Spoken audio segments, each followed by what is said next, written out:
Aling Adam? Oh, of course, that's me, foolish boy. What do you think it was? Para kasing hindi ko po, Aling Adam. Oh, napakabulero mo talaga, Tony. But, come in! Here, come in. Sit down. How's your mother, Tony?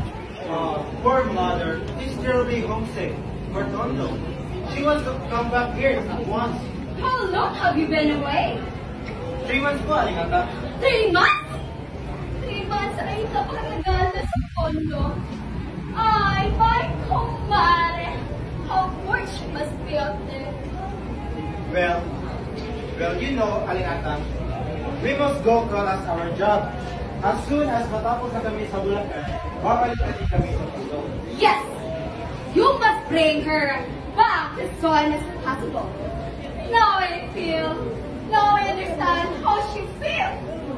Your mother could never become a provinciana. Once a Tondo girl, always a Tondo girl. I always say, but I wonder if that's true after all. Look at my Tika.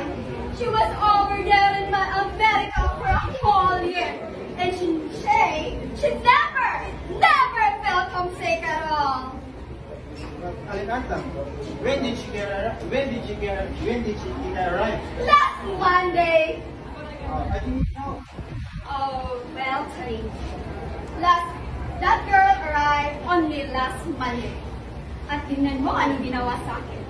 She dragged me into a beauty shop. She cut my hair. Even my nails are manicured. At sa tuwing pupunta ako sa palengke, lahat ng atensyon ng mga tao ay nasa akin. Do I look Americana, Tony?